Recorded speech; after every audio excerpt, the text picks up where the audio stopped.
제 말을 아주 주의 깊게 들어보십시오. 지금부터 제가 말씀드리는 내용이 여러분의 목숨을 구할 수도 있습니다. 저는 최태양 박사입니다. 30년 넘게 한국에서 예방의학을 진료해 왔습니다. 제 진료실 문을 통해 수천 명의 환자들을 만나왔습니다. 그리고 제가 밤잠을 설치게 만드는 이야기를 여러분께 꼭 해드려야겠습니다. 지난주에 62살 남성 한 분이 새벽 5시에 화장실에서 쓰러졌습니다. 부인께서 20분 뒤에 발견하셨습니다. 다행히 살아나셨지만 이제 몸의 왼쪽을 전혀 쓰지 못하십니다. 식사할 때도 도움이 필요합니다. 화장실 가실 때도 도움이 필요합니다. 따님이 직장을 그만두고 간병을 하고 계십니다. 불과 석 달 전만 해도 이분은 일주일에 2번씩 테니스를 치셨습니다. 제가 두려워하는 것이 바로 이겁니다. 진료 기록을 검토해보니 마지막 건강검진 결과가 완전히 정상이었습니다. 혈압 정상, 콜레스테롤 정상, 담당 의사가 건강하다고 말씀하셨답니다. 하지만 건강하지 않으셨습니다. 일반적인 검사들은 그분의 몸속에서 조용히 진행되고 있던 파괴를 전혀 발견하지 못했습니다.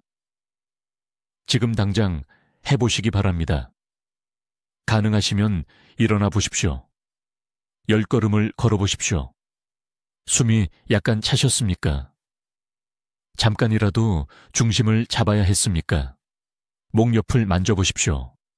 맥박이 느껴지십니까? 불규칙합니까? 건너뛰는 느낌이 듭니까? 이런 작은 신호들은 여러분의 몸이 도움을 요청하며 비명을 지르고 있는 것입니다. 하지만 대부분의 사람들은 너무 늦을 때까지 이것을 무시합니다. 한국에서는 매일 50세 이상, 인구 중 400명 이상이 심각한 건강 악화를 겪습니다. 뇌졸중, 심장마비, 급성 장기부전. 그런데 충격적인 진실은 이겁니다. 그들 중 85%는 하루 전까지 아무 문제가 있는지 전혀 몰랐다는 것입니다. 하지만 저는 무언가를 발견했습니다. 조기 건강 악화를 겪은 3,000명 이상의 환자 기록을 분석한 결과 패턴을 찾아냈습니다. 유전이 아니었습니다. 불운도 아니었습니다. 그들을 조용히 죽음으로 몰아가고 있던 5가지 구체적인 일상 습관이 있었습니다.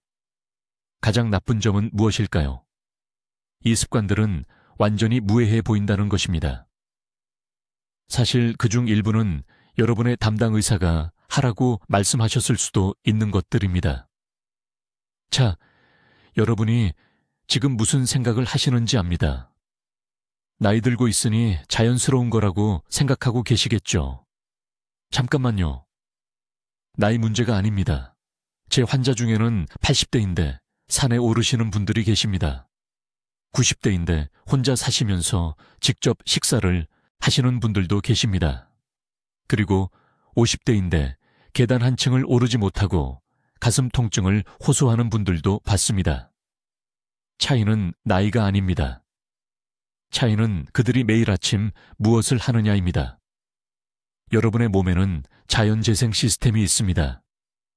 매일 밤 잠을 자는 동안 세포들이 스스로를 회복합니다.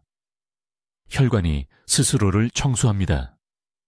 뇌가 독성 노폐물을 제거합니다. 하지만 50세 이후부터 이 시스템이 고장나기 시작합니다. 나이가 들어서가 아니라 매일 중요한 20분의 시간 동안 여러분이 잘못하고 있는 일 때문입니다. 저는 이것을 골든타임이라고 부릅니다. 이 시간을 놓치면 생물학적 노화가 몇 년씩 가속화됩니다. 이 시간을 올바르게 활용하면 이미 발생한 손상을 실제로 되돌릴 수 있습니다. 박 여사 이야기를 해드리겠습니다. 현재 74살이십니다. 2년 전 서울에 있는 제 진료실에 오셨을 때 주차장에서 진료실까지 겨우 걸어오셨습니다. 숨을 고르기 위해 3번이나 멈춰야 했습니다. 자녀분들은 이미 요양원을 알아보고 계셨습니다. 오늘날 박 여사는 매일 아침 5km를 걷습니다. 여행도 다니십니다. 손주들을 돌보십니다. 무엇이 바뀌었을까요? 골든타임에 대해 배우셨습니다. 이 선생님도 계십니다. 68살. 부산에서 은퇴하신 교사이십니다. 가족 식사 중에 쓰러지셨습니다. 병원에서는 경미한 뇌졸중이라고 했습니다. 약을 처방받고 집으로 돌아가셨습니다. 6개월 후 또 한 번 쓰러지셨습니다. 이번에는 더 심각했습니다. 따님이 저에게 모시고 왔을 때 말씀을 거의 하지 못하셨습니다. 지금은요, 다시 가르치고 계십니다. 지역 문화센터에서 자원봉사로 수업을 하십니다. 말씀도 또렷하십니다. 정신도 맑으십니다. 그분들이 무엇을 다르게 하셨을까요? 5가지 치명적인 실수를 멈추셨습니다. 여러분이 지금 아마도 하고 계실 실수들 말입니다. 앞으로 몇 분 안에 이 5가지 치명적인 습관이 정확히 무엇인지 밝히겠습니다. 여러분의 담당 의사가 확인하지 않는 경고 신호들을 보여드리겠습니다. 그리고 수백 명의 제 환자들이 건강하고 독립적인 삶을 몇 년씩 연장하는 데 도움이 된 정확한 방법을 알려드리겠습니다. 하지만 먼저 60세 이후 건강을 유지하는 것에 대해 여러분이 알고 있다고 생각하는 모든 것이 왜 틀렸는지 이해하셔야 합니다. 제 말을 아주 주의 깊게 들어보십시오. 지금부터 제가 말씀드리는 내용이 여러분의 목숨을 또는 여러분이 진심으로 사랑하는 사람의 목숨을 구할 수도 있습니다. 저는 최태양 박사입니다. 여기 한국에서 30년 넘게 예방의학을 진료해 왔습니다. 서울에서만 10,000명이 넘는 환자들을 치료했습니다. 그 30년 동안 가슴 아픈 패턴이 반복되는 것을 지켜봤습니다. 62살에 완벽하게 건강해 보이던 분들이 64살에 갑자기 쓰러집니다. 한 달 전까지 활동적이고 독립적이던 남녀분들이 다음 달에는 침대에 누워 자녀들에게 완전히 의존하게 됩니다. 그리고 저를 가장 괴롭히는 것은 이겁니다. 거의 모든 경우에 경고 신호들이 있었습니다. 몸이 도움을 요청하며 비명을 지르고 있었습니다. 하지만 아무도 듣지 않았습니다. 지금 당장 저를 위해 하나 해보시기 바랍니다. 일어나 보십시오. 자, 앉아 계신 곳에서 일어나 보십시오. 손으로 밀어야 했습니까? 추진력을 얻기 위해 먼저 앞으로 몸을 흔들어야 했습니까? 둘 중 하나라도 그렇다면 여러분의 근육 시스템은 이미 위험지대에 있습니다. 여러분이 생각하는 것보다 붕괴에 가까이 와 있습니다. 3년 전 강남에 있는 제 진료실에서 만난 환자분 이야기를 해드리겠습니다.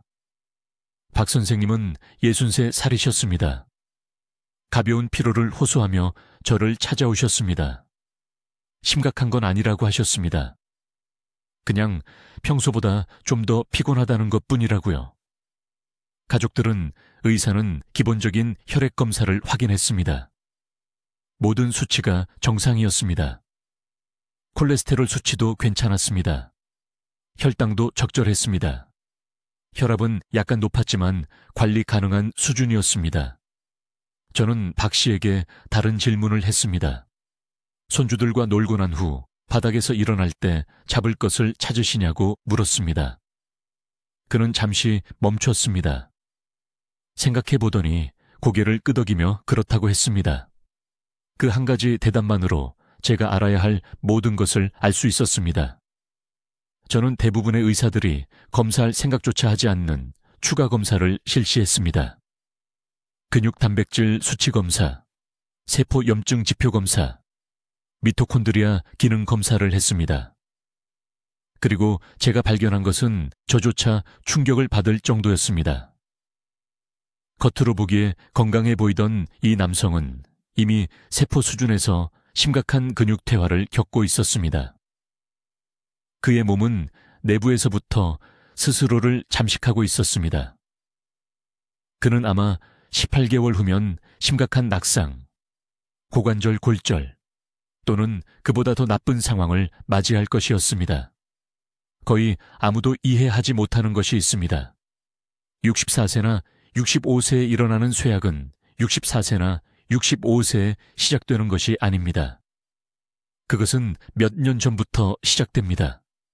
여러분이 알아채지도 못하는 작은 손실들로부터 시작됩니다. 악력이 조금씩 약해집니다. 균형 감각이 조금씩 떨어집니다. 본인도 모르는 사이에 계단을 피하기 시작합니다. 10m를 걷는 속도가 불과 몇 초 느려집니다. 이것들은 정상적인 노화의 징후가 아닙니다. 이것들은 여러분의 몸이 스스로를 회복하는 능력을 잃어가고 있다는 비상 신호입니다. 그리고 무서운 진실이 있습니다. 일단 근육량과 세포 기능이 특정 수준 아래로 떨어지면 쇠퇴는 기하급수적으로 빨라집니다. 가속화됩니다. 한 달 전만 해도 혼자 시장에 걸어갈 수 있었는데 석 달 후에는 도움 없이 변기에서 일어날 수가 없습니다. 6개월 후에는 휠체어 신세가 됩니다. 그리고 여러분을 사랑하는 자녀들은 이제 하루 종일 여러분의 옷을 갈아입히고 1시간만 혼자 두어도 걱정하며 시간을 보내게 됩니다. 저는 여러분이 그렇게 되기를 원하지 않습니다. 여러분의 가족이 그런 일을 겪기를 원하지 않습니다. 30년간 수천 건의 사례를 분석한 결과 저는 제가 의학을 실천하는 방식을 바꾼 무언가를 발견했습니다. 65세 이전에 쇠약해지는 사람들은 5가지 특정한 일상 습관을 공유합니다. 유전적 문제가 아닙니다. 피할 수 없는 질병도 아닙니다. 습관입니다. 매일 그들의 세포 회복 메커니즘을 조용히 파괴하고 있는 되돌릴 수 있는 습관들입니다. 그리고 여러분을 화나게 해야 할 부분이 있습니다. 이러한 습관들 대부분은 사람들이 건강하다고 생각하는 것들입니다. 의사들이 하라고 말한 것들입니다. 잡지에서 읽거나 텔레비전에서 들은 것들입니다. 그들은 자신을 돌보려고 노력하지만 실수로 자신의 쇠퇴를 가속화하고 있습니다. 첫 번째 흔한 습관은 가장 충격적이며 이 사람들이 아침 식사로 먹는 것과 관련이 있습니다. 하지만 그것을 설명하기 전에 여러분이 75세에 독립적일지 65세에 의존적일지를 결정하는 바로 이 순간 여러분의 몸속에서 정확히 무슨 일이 일어나고 있는지 이해해야 합니다. 이제 바로 지금 여러분의 몸을 조용히 파괴하고 있는 두 번째 치명적인 습관에 대해 말씀드리겠습니다. 이것은 특히 위험합니다. 왜냐하면 60세 이상의 거의 모든 사람들이 매일 이것을 하고 있고 이 영상을 보시는 대부분의 분들은 이것이 천천히 여러분의 세포 회복 시스템을 정지시키고 있다는 것을 전혀 모르기 때문입니다. 저는 늦게 저녁을 먹고 마지막 식사 후 3시간 이내에 잠자리에 드는 것에 대해 말하고 있습니다. 주의 깊게 들어주십시오. 여러분의 몸에는 세포 회복과 해독을 위한 황금 시간대가 있습니다. 이 시간대는 마지막 식사 후 약 4시간 후에 열리고 깊은 수면 내내 계속됩니다. 하지만 문제가 있습니다. 저녁 6시에 저녁을 먹고 10시에 잠자리에 들면 여러분의 몸은 결코 이 중요한 회복 단계에 들어가지 못합니다. 대신 밤새도록 소화 시스템이 과도하게 일하고 혈당이 높게 유지되며 세포들은 절실히 필요한 재생 시간을 달라고 비명을 지릅니다. 간단히 설명하겠습니다. 여러분의 몸을 공장이라고 생각해 보십시오. 낮에는 이 공장이 에너지를 생산하고 여러분을 움직이게 합니다. 하지만 밤에는 같은 공장이 모두를 전환해야 합니다. 손상된 세포를 청소하고 DNA를 복구하고 노폐물을 제거하고 내일을 위한 신선한 재료를 준비해야 합니다. 이 회복 모드는 소화가 완전히 끝났을 때만 활성화됩니다. 누울 때 위가 아직 음식을 처리하고 있다면 회복 작업반은 결코 일하러 오지 않습니다. 밤마다, 주마다, 해마다 손상이 축적됩니다. 저는 65세 이전에 쇠약해진 환자의 70%에서 이 패턴을 보았습니다. 그들의 식사 일정에 대해 물어보면 답은 항상 같습니다. 저녁 7시나 8시에 저녁 식사, 9시에 텔레비전을 보며 간식, 10시나 11시에 취침. 그들의 몸은 수십 년 동안 완전한 회복 주기를 완료하지 못했습니다. 이 황금 회복 시간을 반복적으로 거부할 때 여러분의 몸속에서 무슨 일이 일어나는지 말씀드리겠습니다. 첫째, 자가포식이라고 부르는 세포 노폐물 제거 시스템이 결코 완전히 활성화되지 않습니다. 여러분의 세포에 쓰레기가 날마다 쌓이는 것을 상상해 보십시오. 이러한 독성 단백질과 손상된 소기관이 축적되어 염증, 인슐린 저항성, 가속화된 노화로 직접 이어집니다. 둘째, 성장 호르몬 생산이 극적으로 감소합니다. 성장 호르몬은 깊은 수면 중에 분비되지만 인슐린 수치가 낮을 때만 분비됩니다. 아직 음식을 소화하고 있다면 인슐린이 높게 유지되고 성장 호르몬은 억제된 상태로 남습니다. 적절한 성장 호르몬 없이는 근육이 약해지고 뼈가 약해지며 피부가 탄력을 잃습니다. 셋째, 혈당 조절이 무너집니다. 밤마다 혈당이 높은 상태로 잠을 자면 세포가 인슐린에 저항하게 됩니다. 이것이 당뇨병으로 가는 직접적인 경로이며 아시다시피 당뇨병은 실명, 심부전, 절단으로 이어집니다. 사례 하나를 공유하겠습니다. 강남에 사는 68세 박 씨가 3년 전 제 병원에 오셨습니다. 그는 당뇨 전 단계, 만성 피로를 앓고 있었고 가슴 통증 없이 2층 계단을 오를 수조차 없었습니다. 그의 약 목록은 해마다 길어지고 있었습니다. 그의 일상을 검토했을 때 저는 그가 저녁 식사를 하고 있다는 것을 발견했습니다. 매일 저녁 8시에 저녁을 먹고 10시까지 간식을 먹다가 11시에 잠자리에 들었습니다. 그의 몸은 20년 넘게 제대로 된 공복 시간을 경험하지 못했습니다. 저는 그에게 단 하나의 간단한 지시를 내렸습니다. 저녁 6시까지 저녁 식사를 마치세요. 그 후에는 물 외에는 아무것도 먹지 마세요. 10시에 잠자리에 드세요. 이렇게 하면 저녁 6시부터 다음날 아침 10시까지 16시간의 공복 시간이 만들어집니다. 첫 달에 그의 공복 혈당이 30포인트 떨어졌습니다. 3개월 만에 의사는 그의 약 2가지를 줄였습니다. 오늘날 박 씨는 매일 아침 10km를 걷고 최근에는 손주들과 함께 북한산을 등반했습니다. 그는 저에게 20년은 젊어진 기분이라고 말합니다. 그가 바꾼 것은 단지 식사 시간뿐이었습니다. 이제 여러분 중 일부가 무슨 생각을 하고 계신지 압니다. 저녁 6시는 너무 이르다. 나는 아직 직장에 있다. 우리 가족은 나중에 함께 식사한다. 밤에 배가 고프다. 제가 아주 직설적으로 말씀드리겠습니다. 변명을 하실 수도 있고 건강한 삶을 더 오래 사실 수도 있습니다. 둘 다 할 수는 없습니다. 내일부터 반드시 해야 할 일이 정확히 여기 있습니다. 잠자리에 들기 최소 4시간 전에 마지막 식사를 하십시오. 10시에 주무신다면 6시까지 식사를 마치세요. 11시에 주무신다면 7시까지 마치세요. 예외는 없습니다. 야식은 안 됩니다. 과일도 안 됩니다. 우유도 안 됩니다.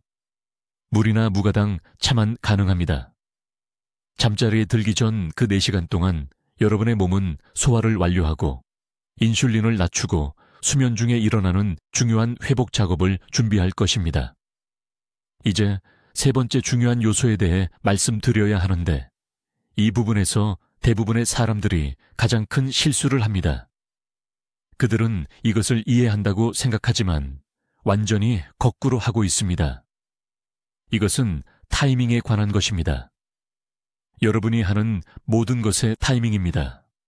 주의 깊게 들으세요. 여러분의 몸은 아침 7시와 저녁 7시에 같은 방식으로 작동하지 않습니다. 세포가 영양소를 흡수하는 방식이 같지 않습니다. 회복 시스템이 같은 방식으로 활성화되지 않습니다. 그런데 어떻게 된 일인지 의학 교과서는 이 중요한 사실을 언급하는 것을 잊어버렸습니다. 그들은 무엇을 먹어야 하는지는 말하지만 언제 먹어야 하는지는 절대 말하지 않습니다. 그것이 치명적인 오류입니다. 저는 서울에 있는 제 클리닉에서 3,000명 이상의 환자 기록을 분석한 후 이 패턴을 발견했습니다. 65세 이전에 쓰러진 환자들은 올바른 음식을 먹고 있었습니다. 약도 복용하고 있었습니다. 하지만 모든 것을 잘못된 시간에 하고 있었습니다. 그들의 몸이 연료를 원할 때 휴식을 주었습니다. 몸이 휴식이 필요할 때 억지로 일을 시켰습니다. 이러한 불일치가 제가 생체 혼란이라고 부르는 것이며 이것이 사람들을 조용히 죽이고 있습니다. 여기서 아주 구체적으로 말씀드리겠습니다. 아침 6시에서 9시 사이에 여러분의 몸은 제가 황금 회복 시간대라고 부르는 상태로 들어갑니다. 이 3시간 동안 여러분의 세포는 단백질과 특정 미네랄을 가장 필요로 합니다. 아침을 거르거나 커피만 마신다면 천천히 자살하는 것입니다. 배가 고프지 않다는 것은 상관없습니다. 간헐적 단식이 인터넷에서 인기 있다는 것도 상관없습니다. 50세 이후에는 아침을 거르는 것이 근육 조직을 파괴하고 심장을 약하게 만듭니다. 이것은 협상할 수 없는 사항입니다. 하지만 여기 모두를 놀라게 하는 반전이 있습니다. 저녁 7시 이후에 과식하는 것도 똑같이 위험합니다. 여러분의 소화 시스템은 해가 진 후 기능을 멈추기 시작합니다. 밤늦게 많은 양의 식사를 억지로 소화시키면 온몸에 염증이 생깁니다. 이 염증은 여러분이 자는 동안 혈관을 공격합니다. 10년이 지나면 이것은 동맥 질환이 됩니다. 20년이 지나면 이것은 심부전이 됩니다. 제게 환자가 한 명 있었는데 강남에 사시는 62세 박 여사님이었습니다. 그녀는 지속적인 피로와 머리가 멍한 증상을 호소하며 제 진료실에 오셨습니다. 혈액검사 결과는 서류상으로는 괜찮아 보였습니다. 하지만 제가 그녀에게 일일 식사 일정을 설명해 달라고 요청했을 때 문제가 명확하게 드러났습니다. 그녀는 배가 고프지 않아서 아침을 거르고 있었습니다. 책상에서 적은 양의 점심을 먹었습니다. 그리고 저녁 8시 30분, 때로는 9시에 가족과 함께 엄청난 양의 저녁을 먹고 있었습니다. 그녀의 몸은 낮에는 굶주리고 밤에는 음식에 빠져 있었습니다. 저는 그녀에게 직접적으로 말했습니다. 모든 것을 거꾸로 하고 계십니다. 아침에는 몸이 에너지를 간절히 원하는데 아무것도 주지 않으십니다. 저녁에는 몸이 휴식을 필요로 하는데 과식을 소화시키느라 초과 근무를 시키십니다. 이 패턴은 즉시 바꾸지 않으면 3년 내에 당뇨병으로, 7년 내에 뇌졸중으로 이어질 것입니다. 그녀는 눈물을 글썽이며 저를 바라보았습니다. 그녀는 말했습니다. 하지만 초혜 선생님, 저는 30년 동안 이렇게 먹어왔는데요. 지금 어떻게 바꿀 수 있나요? 저는 그녀에게 말했습니다. 대안이 딸들에게 짐이 되는 것이기 때문에 바꾸는 것입니다. 대안이 말도 못하고 병원 침대에 누워 있는 것이기 때문에 바꾸는 것입니다. 아직 시간이 있지만 그 시간이 빠르게 사라지고 있기 때문에 바꾸는 것입니다. 식사 시간을 바로잡은 지 2달 만에 그녀의 활력이 돌아왔습니다. 4달 만에 약을 늘리지 않고도 혈압이 정상화되었습니다. 6달 만에 그녀는 20년은 젊어진 기분이라고 말했습니다. 이것은 기적이 아닙니다. 이것은 단순히 몸을 거스르지 않고 함께 일하는 것입니다. 그러니 내일 아침부터 반드시 해야 할 일이 정확히 여기 있습니다. 아침 6시 30분에서 8시 30분 사이에 단백질이 풍부한 아침 식사를 하셔야 합니다. 이것은 최소한 계란 2개 또는 손바닥 크기의 생선 또는 주먹 크기의 두부를 의미합니다. 이 식사에서 약 20g의 단백질이 필요합니다. 이것을 거르지 마십시오. 이 한 끼 식사가 하루 종일 여러분의 몸이 스스로를 만들어가는지 아니면 무너뜨리는지를 결정합니다. 점심은 적당하게, 정오에서 오후 1시 사이에 드셔야 합니다. 저녁은 가볍게, 저녁 7시 전에 마쳐야 합니다. 만약 먹어야 한다면 7시 이후에는 야채 수프 한 공기나 과일만 드셔야 합니다. 무거운 음식은 안 됩니다. 튀긴 음식도 안 됩니다. 소화하는데 몇 시간이 걸리는 음식도 안 됩니다. 이 식사 시간 조절은 선택사항이 아닙니다. 이것이 다른 모든 것을 작동하게 만드는 기초입니다. 이것을 잘못하면 세상의 모든 영양제도 당신을 구하지 못합니다. 이제 65살 전에 독립적으로 생활할 수 있을지 아니면 누워 지낼지를 결정하는 네 번째 핵심 요소를 알려드리겠습니다. 이것은 너무 오해받고 있어서 경험 많은 의사들조차 간과합니다. 저는 당신 몸의 단백질 처리 시스템 붕괴에 대해 말하고 있습니다. 주의 깊게 들으십시오.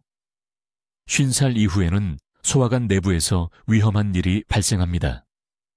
위산 생산이 40% 감소합니다. 췌장 효소는 35% 감소합니다. 이것이 무엇을 의미할까요? 원하는 만큼 단백질을 먹을 수 있지만 몸이 더 이상 그것을 분해하고 흡수할 수 없다는 것입니다. 하루 3끼를 먹으면서도 말 그대로 근육을 굶기고 있는 것입니다. 명확하게 설명하겠습니다. 젊었을 때는 고기를 먹으면 몸이 자동으로 그것을 근육으로 전환했습니다. 하지만 50살 이후에는 그 메커니즘이 고장났습니다. 단백질은 장에 머물러 가스를 유발하고 노폐물로 몸 밖으로 나갑니다. 그 사이 근육은 결코 받지 못하는 영양분을 갈구하고 있습니다. 이것이 노인들이 잘 먹지만 매달 더 약해지는 것을 보는 이유입니다. 제게 63세의 서울 강남에 사는 박 여사라는 환자가 있었습니다. 그녀는 앉은 자세에서 일어서는 것도 거의 할 수 없는 상태로 제 병원에 왔습니다.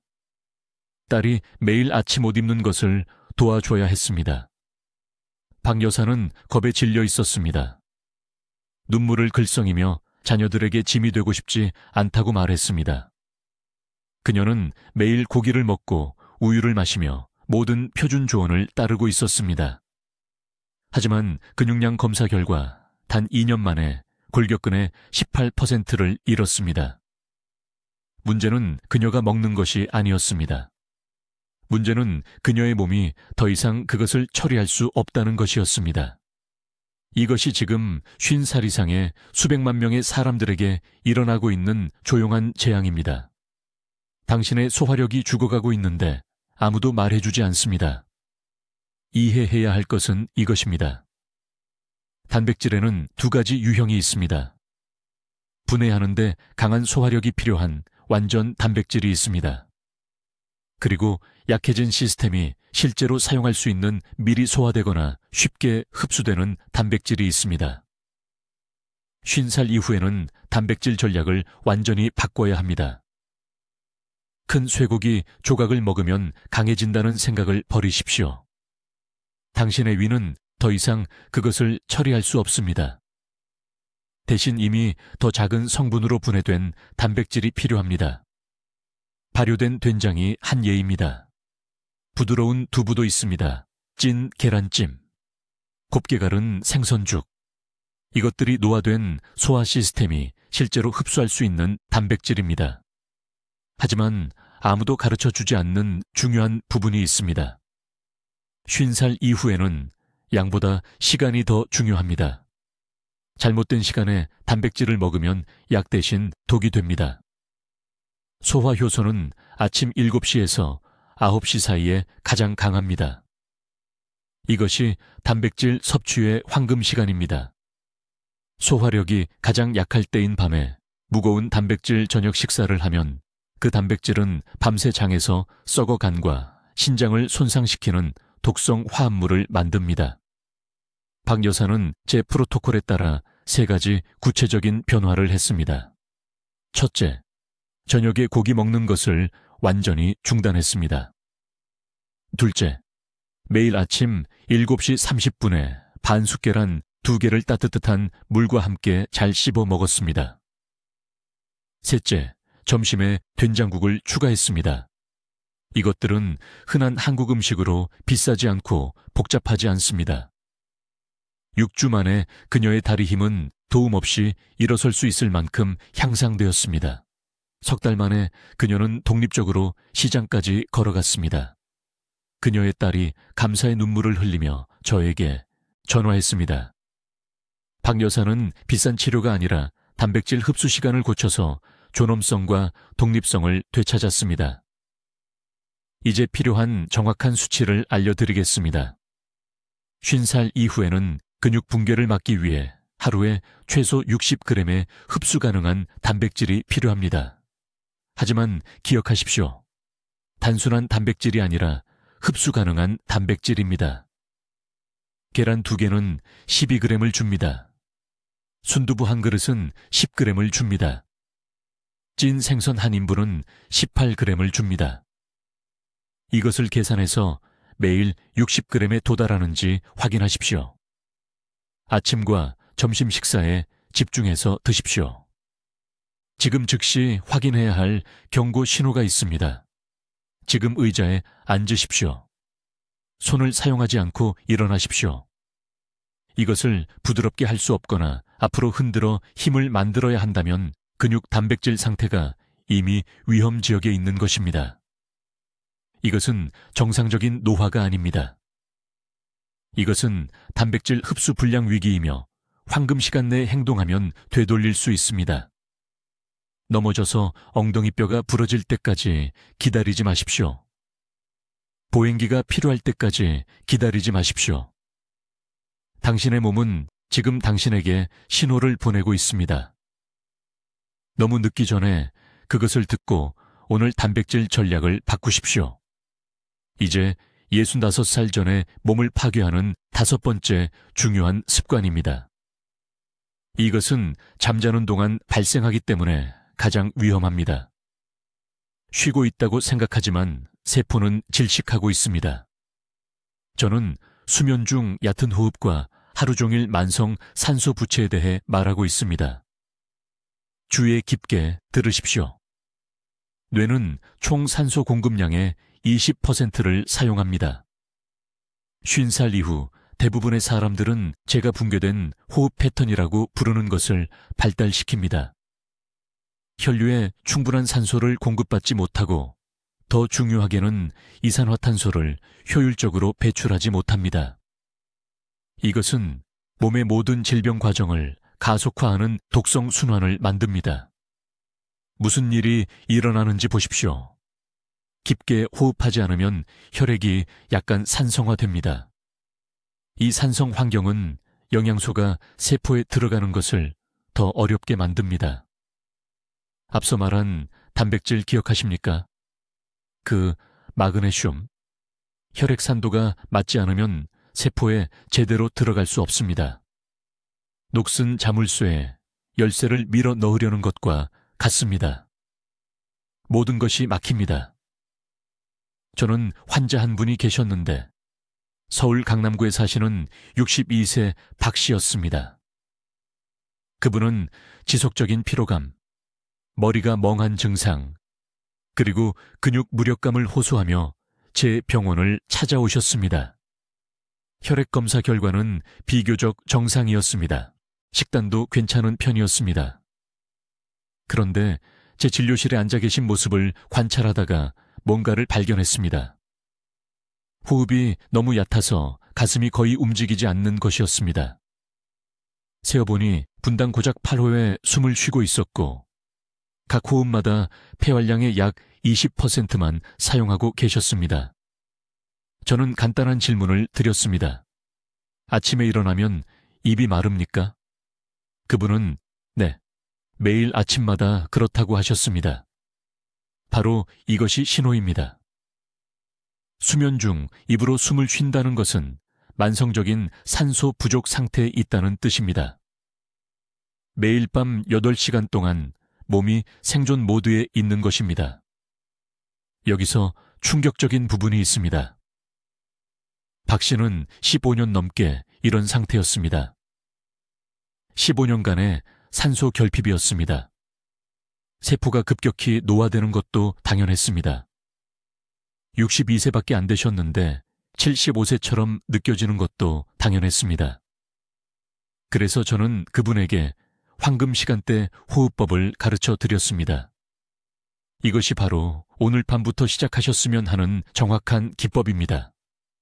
내일이 아닙니다. 오늘 밤입니다. 주무시기 전에 하셔야 합니다. 먼저 침대 가장자리에 앉으십시오. 한 손은 가슴에, 한 손은 배에 올려놓으십시오. 이제 코로 천천히 숨을 들이마시는데 넷을 세면서 하십시오. 그런데 여기서 핵심이 있습니다. 가슴에 올린 손은 거의 움직이지 않아야 합니다. 배에 올린 손은 확실하게 밀려나와야 합니다. 이것이 횡격막 호흡입니다. 이것이 아기들이 타고나면서부터 자연스럽게 하는 호흡법인데 살아가면서 나쁜 습관들을 배우게 되는 것입니다. 그 24을 세면서 참으십시오. 그런 다음 입으로 천천히 6을 세면서 내쉬십시오. 6입니다. 4이 아닙니다. 날숨이 들숨보다 길어야 합니다. 이것이 이산화탄소를 제거하고 부교감 신경계를 활성화하는 데 결정적으로 중요합니다. 잠자리에 들기 전 정확히 5분 동안 이것을 하십시오. 5분입니다. 완전한 호흡 사이클을 10호에 하는 것입니다. 이것은 몸에게 깊은 휴식 모드로 들어가도 안전하다는 신호를 보냅니다. 혈관이 확장됩니다. 심박수가 최적의 안정 상태로 떨어집니다. 세포들이 방어 모드에서 회복 모드로 전환됩니다. 그런데 대부분의 사람들이 잘못 알고 있는 부분이 있습니다. 깊게 몇 번 숨 쉬고는 다 했다고 생각합니다. 그건 소용없습니다. 전체 자율신경계를 재설정하려면 연속으로 5분이 필요합니다. 타이머를 맞추십시오. 완전한 5분을 하겠다고 다짐하십시오. 낮 시간 동안은 다른 것을 하셨으면 합니다. 2시간마다 하던 일을 멈추십시오. 가능하면 일어서십시오. 엄청나게 큰 호흡을 3번 하십시오. 폐를 완전히 채우십시오. 제 말은 정말 완전히입니다. 더 이상 공기가 들어갈 수 없을 때까지 채우십시오. 3초간 참으십시오. 그런 다음 입으로 힘차게 내쉬십시오. 소리를 내십시오. 폐를 완전히 비우십시오. 3번의 호흡입니다. 2시간마다 하는 것입니다. 이것은 이산화탄소가 고이는 폐 아래쪽에 정체된 공기를 씻어냅니다. 대부분의 사람들은 폐를 완전히 비우지 않기 때문에 끊임없이 낡고 노폐물로 가득 찬 공기를 다시 들이마시고 있습니다. 박 씨는 이것을 철저하게 실천하셨습니다. 2주 안에 기력이 돌아왔습니다. 한 달 만에 머리가 맑아졌습니다. 3개월 후에는 10년 전으로 시간 여행을 한 것 같다고 말씀하셨습니다. 모두 올바른 호흡법 덕분이었습니다. 이것이 효과가 있는 이유는 이렇습니다. 적절한 산소 공급은 미토콘드리아가 에너지를 효율적으로 생산할 수 있게 합니다. 미토콘드리아는 모든 세포 안에 있는 발전소입니다. 음식을 사용 가능한 에너지로 전환하려면 산소가 필요합니다. 얕게 숨을 쉬면 미토콘드리아가 힘들어합니다. 더 적은 에너지를 생산하고 더 많은 독성 노폐물을 만들어냅니다. 이 노폐물이 축적되어 세포를 내부에서부터 손상시킵니다. 깊은 호흡은 또한 림프계를 활성화합니다. 심장이 펌프질을 해주는 혈액과 달리 림프는 깊게 숨을 쉬거나 운동을 할 때만 움직입니다. 림프계는 세포의 쓰레기를 제거합니다. 정체되어 있으면 독소가 조직에 쌓입니다. 이것이 염증, 통증, 조기 노화를 일으킵니다. 한 가지 더 말씀드리겠습니다.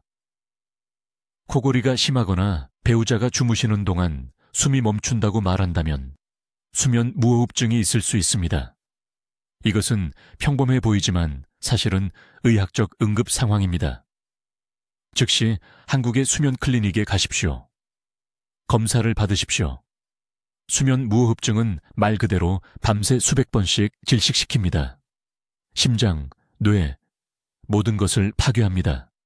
반드시 치료받아야 합니다. 오늘 밤부터 시작하십시오. 잠자리에 들기 전 9분간 깊은 호흡을 하십시오. 당신의 생명이 달려 있습니다. 이제 제가 가장 위험한 습관이라고 생각하는 것에 대해 말씀드리겠습니다. 이것은 갑작스러운 쓰러짐을 위한 완벽한 폭풍을 만드는 습관이며 안타깝게도 60세 이상의 거의 모든 분들이 실제로 건강을 유지하는 데 도움이 된다고 믿는 습관입니다. 저는 지금 당신이 숨 쉬는 방식에 대해 말하고 있습니다. 아주 주의 깊게 들어주십시오. 바로 지금 이 순간 당신의 호흡 패턴은 세포에 영양을 공급하거나 천천히 질식시키고 있습니다. 중간지대는 없습니다. 서울에 있는 제 병원에서 8,000명이 넘는 환자를 진찰한 후 저는 65세 이전에 쓰러진 사람들의 92%가 하나의 동일한 호흡 장애를 공유한다는 것을 발견했습니다. 숨을 쉴 때 가슴이 올라갑니다. 다시 말씀드리겠습니다. 숨을 쉴 때 가슴이 올라가는데 이 단 하나의 기계적 오류가 매일 심장, 뇌, 신장 기능을 조용히 파괴하고 있습니다. 지금 당장 가슴을 만져보십시오. 숨을 쉬어보십시오. 어깨가 올라갔습니까? 윗가슴이 팽창했습니까? 그렇다면 당신은 거꾸로 숨을 쉬고 있는 것이며 너무 오랫동안 그렇게 해왔기 때문에 몸이 올바른 방법을 잊어버린 것입니다. 이것을 역호흡 패턴이라고 하며 몸속에 있는 시한폭탄입니다. 이것이 왜 그렇게 치명적일까요? 횡격막 대신 가슴으로 숨을 쉬면 폐의 상단 3분의 1만 채워집니다. 가장 풍부한 산소 교환이 일어나는 하단 3분의 2는 정체된 상태로 남아 있습니다. 혈중 산소 포화도가 적절한 호흡에 비해 8rg% 떨어집니다. 이것은 심장이 장기에 같은 양의 산소를 펌프질하기 위해 30% 더 열심히 일해야 한다는 뜻입니다. 뇌는 더 적은 연료를 받습니다. 신장은 노폐물을 걸러내는데 어려움을 겪습니다. 간은 효율적으로 해독할 수 없습니다. 모두 잘못된 호흡 때문입니다. 그런데 제가 가장 두려워하는 부분은 이것입니다. 이런 얕은 가슴 호흡은 몸을 영구적인 스트레스 상태로 유지합니다. 모두입니다. 가슴으로 하는 모든 호흡은 교감신경계, 즉 투쟁 도피 반응을 촉발합니다. 당신의 몸은 하루 종일 포식자에게 쫓기고 있다고 생각합니다. 코르티솔이 혈류에 넘쳐납니다. 혈압이 오릅니다. 염증이 퍼집니다. 혈관이 수축합니다. 그리고 최악은 이런 지속적인 스트레스 상태가 수면 중 몸이 깊은 회복 모드에 들어가는 것을 방해한다는 것입니다. 저에게 환자 한 분이 있었습니다. 강남구에 사시는 박 씨라는 70살 여성분이었습니다. 만성 피로, 고혈압, 잦은 어지럼증을 호소하며 저를 찾아오셨습니다. 심장내과 의사가 3가지 약을 처방했지만 아무것도 나아지지 않았습니다. 저는 그분의 호흡을 30초간 관찰했고 즉시 문제를 알았습니다. 분당 18번의 호흡을 하고 있었고 모두 가슴 위쪽으로 하고 있었습니다. 숨을 들이쉴 때마다 어깨가 거의 귀에 닿을 정도였습니다. 저는 그분께 횡격막 호흡을 가르쳐 드렸고 2주 만에 혈압이 20포인트 떨어졌습니다. 6주 만에 심장내과 의사가 약을 줄였습니다. 그분은 8년 만에 처음으로 밤새 푹 잤다고 말씀하셨습니다. 이분은 수십 년간 스스로를 질식시키고 있었지만 어떤 의사도 알아채지 못했습니다. 왜냐하면 이제 아무도 환자가 어떻게 숨 쉬는지 관찰하지 않기 때문입니다. 올바른 호흡법은 횡격막 호흡 또는 복식 호흡이라고 합니다. 숨을 들이쉴 때 배가 풍선처럼 부풀어야 합니다. 가슴은 거의 움직이지 않아야 합니다. 숨을 내쉴 때 배가 평평해져야 합니다. 이것이 아기들이 자연스럽게 숨 쉬는 방법입니다. 삶의 스트레스가 잘못된 호흡을 가르치기 전까지 말입니다. 내일 아침부터 반드시 해야 할 것이 정확히 있습니다. 등을 대고 평평하게 누우세요. 한 손은 가슴에, 한 손은 배에 올려놓으세요. 코로 천천히 4초 동안 숨을 들이쉬세요. 배에 올린 손이 올라가야 합니다. 가슴에 올린 손은 거의 가만히 있어야 합니다. 2초간 숨을 참으세요. 그런 다음 입으로 6초 동안 숨을 내쉬세요. 배에 올린 손이 내려가야 합니다. 매일 아침 5분, 자기 전 5분만 이렇게 하세요. 3일 안에 수면이 개선되는 것을 느낄 것입니다. 2주 안에 에너지가 증가할 것입니다. 한 달 안에 혈압을 재보면 실제 수치가 변한 것을 볼 수 있습니다. 이것은 비용이 들지 않습니다. 장비도 필요 없습니다. 하지만 전체 신경계를 재설정합니다. 호흡을 고칠 황금 시간은 바로 지금입니다. 당신이 하는 모든 얕은 호흡은 당신의 생명에서 날들을 훔쳐가고 있습니다. 저는 환자들이 단순히 몸이 설계된 방식대로 숨 쉬는 것을 기억함으로써 건강한 삶의 연수를 추가하는 것을 보았습니다. 폐가 당신을 배신하게 두지 마세요. 호흡을 통제하면 장수를 통제하는 것입니다. 이제 모든 것을 정리해 보겠습니다. 당신은 주에 깊게 들었습니다. 65세 이전에 몸을 조용히 파괴하는 5가지 습관을 이해했습니다. 이제 질문은 내일 아침부터 실제로 무엇을 할 것인가입니다. 저는 최태양 박사입니다. 32년 동안 서울, 부산, 그리고 한국 전역에서 수천 명의 환자를 지켜봤습니다. 85세까지 건강하고 독립적으로 살아간 사람들은 모두 같은 일을 했습니다. 65세 이전에 쓰러진 사람들도 같은 일을 했습니다. 차이는 운이 아니었습니다. 선택이었습니다. 여기 정확한 행동 계획이 있습니다. 앞으로 90일 동안 이것을 따르기 바랍니다. 하루도 빠뜨리지 마세요. 세포 회복 메커니즘은 재설정되기 위해 일관성이 필요합니다. 첫 번째 행동. 내일 아침, 다른 무엇보다 먼저 미지근한 물 한 잔을 마시세요. 차갑지도 뜨겁지도 않게, 미지근하게. 이것은 소화 시스템을 부드럽게 깨우고 영양소 흡수를 위해 세포를 준비시킵니다. 10분 이내에 단백질 아침 식사를 하세요. 최소 60g, 계란 2개, 두부 반모, 작은 생선 1토막. 적어 두세요. 아침에 단백질을 먼저 먹으면 몸의 분해가 아니라 생성 신호를 보냅니다. 두 번째 행동. 오전 9시에서 11시 사이에 정확히 20분 걸으세요. 더 일찍이 아닙니다. 혈관에 충격을 주는 차가운 새벽 공기 속이 아닙니다. 코르티솔이 떨어져야 하는 저녁도 아닙니다. 오전 중반 햇빛은 일주기 리듬을 재설정하고 비타민 D 활성화를 통해 뼈를 강화합니다. 말할 수 있지만 약간 따뜻함을 느끼는 속도로 걸으세요. 이것이 스트레스 없이 심혈관을 보호하는 황금 구역입니다.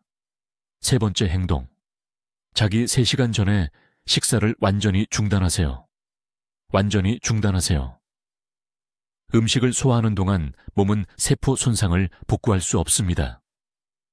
빈속으로 잠들면 성장 호르몬이 올라가고 염증이 떨어지며 세포가 깊은 회복 모드에 들어갑니다. 서울대학교 병원에서 제가 한 환자 연구에서 이 한 가지 변화만으로도 뇌졸중 위험이 42% 감소했습니다. 네 번째 행동, 매일 밤 다리를 확인하세요. 엄지손가락으로 정강이뼈를 5초간 누르세요. 자국이 남으면 체액이 정체되고 있는 것입니다. 이것은 심장이나 신장이 힘들어하고 있다는 초기 경고 신호입니다. 일주일에 한 번 종아리 둘레를 재세요. 줄어들면 근육량을 잃고 있는 것이며 이는 3년 이내 장애를 예측합니다. 이런 신호를 일찍 잡으세요. 방향을 되돌릴 황금 시간을 줍니다. 다섯 번째 행동. 하루에 2번 4, 7, 8 호흡법을 연습하세요. 코로 4박자 숨을 들이쉬세요. 7박자 참으세요. 입으로 8박자 숨을 내쉬세요. 4번 반복하세요. 이것은 스트레스 반응을 재조정하고 즉시 혈압을 낮추며 다른 무엇보다 빠르게 노화시키는 지속적인 긴급 모드를 끄도록 몸을 훈련시킵니다. 이 5가지 행동은 하루에 총 19분이 걸립니다. 19분이 제가 83세에 독립적으로 걷는 것을 보는 환자들과 62세 전일 간호가 필요했던 환자들을 가르는 것입니다. 이제 중요한 것을 말씀드리겠습니다. 당신의 의사는 올바른 지표를 확인하지 않습니다. 다음에 혈액 검사를 받을 때 이 특정 검사들을 요청하세요. 호모시스테인 수치, 고감도 C반응성 단백질, 비타민 D 상태, 공복 인슐린, 혈당만이 아니라 이것들이 당신의 실제 생물학적 나이와 염증 수준을 예측합니다. 표준 콜레스테롤 패널은 실제 심혈관 위험의 70%를 놓칩니다. 이 검사들을 요구하세요. 국민건강보험으로 보장됩니다. 당신은 짐이 아닙니다. 짐이 되지 않을 것입니다. 하지만 오직 지금 당장, 오늘 당신에게 아직 남아있는 이 황금기에 행동하세요. 제가 부탁드릴 것이 있습니다. 지금 당신의 손을 보세요. 이 손은 80살이 되어도 여전히 스스로 셔츠 단추를 채울 것입니다. 이 손은 여전히 당신의 식사를 직접 요리하고 손주들을 안아주고 혼자 힘으로 문을 열 것입니다. 하지만 내일 아침부터 이 5가지 행동을 실천할 때만 가능합니다. 지금 댓글에 입력하세요. 나는 나의 황금기를 지키겠습니다. 적어보세요. 심리적 다짐을 하세요. 당신의 뇌는 당신이 말하는 것을 들어야 합니다. 이 영상을 가족 중 50살이 넘은 모든 분들과 공유하세요. 이것은 이 채널을 응원하는 것에 관한 것이 아닙니다. 이것은 생명을 구하는 것입니다. 당신이 사랑하는 누군가가 무너짐을 향해 가고 있는데 아직 그 징조를 보지 못하고 있습니다. 당신은 그들에게 방향을 바꿀 황금기를 줄 수 있습니다. 건강한 80대는 내일 아침 첫 번째 미지근한 물 한 잔으로 시작됩니다. 그곳에서 뵙겠습니다. 댓글로 말씀해 주세요. 이 5가지 습관 중 내일 아침부터 어떤 것을 바꾸실 건가요? 구체적인 계획을 듣고 싶습니다. 최 박사님의 수명 연장 지혜를 더 많은 분들과 나누는데 도움을 주시려면 구독해 주시고 50살이 넘은 친구와 가족들과 이 영상을 공유해 주세요. 너무 늦기 전에 이것을 들어야 합니다. 듣기만 해도 현명해지는 우리 채널을 시청해 주셔서 감사합니다.